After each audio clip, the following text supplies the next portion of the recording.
வந்து வீட்டிலேயே பொரியலுக்கான காய்கறி பொரியலுக்கான பொடி ரெடி பண்ணலாம். நிறைய பாக்கெட் மசாலாவால் தான் கேன்சர் நோய், கிட்னி ப்ராப்ளம், சுகர் இந்த மாதிரி நிறைய நோய் வருதுன்னு சொல்கிறாங்க. எந்தளவுக்கு உண்மையாக தெரியல.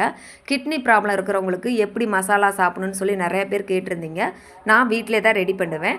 தனியா 2 ஸ்பூன், தனியானா நாங்கள் வர கொத்தமல்லின்னு சொல்லுவோம். வர கொத்தமல்லி 2 ஸ்பூன், சின்ன ஸ்பூனில் மிளகு 1 ஸ்பூன், சீரகம் 1 ஸ்பூன், 3 வரமிளகாய், 1 கொத்து கருவேப்பிலை, அதுக்கப்புறம் சோம்பு, நாங்கள் சோம்புன்னு சொல்லுவோம், ஒரு சில இடத்துல பெருஞ்சீரகம்னு சொல்லுவாங்க, அது 1 ஸ்பூன் எடுத்துக்காங்க. அரிசி வந்து 1 ஸ்பூன், கட்டி மஞ்சள் வந்து 1 ஸ்பூன், 1 கட்டி எடுத்துக்காங்க. இதெல்லாம் வந்து நல்லா வாசம் வர அளவுக்கு வறுத்துட்டு பொடி பண்ணி வச்சுக்காங்க. முடிஞ்ச அளவுக்கு வீட்லேயே பொடி நீங்கள் ரெடி பண்ணிக்காங்க. இந்த பொடி வந்து கத்திரிக்காய், அவரைக்காய், பீக்கங்காய், சொரக்காய் இந்த மாதிரி எல்லா இதுக்குமே போட்டுக்கலாம், நல்லாயிருக்கும். கறி மசாலா, கொத்தமல்லி தூள், சாம்பார் தூள்லாம் அடுத்தடுத்த வீடியோவில் போடுறேன். மறக்காமல் சப்ஸ்கிரைப் பண்ணி வச்சுக்காங்க. மற்றவங்களுக்கும் ஷேர் பண்ணுங்கள். இது வந்து கலர் கொடுக்காது.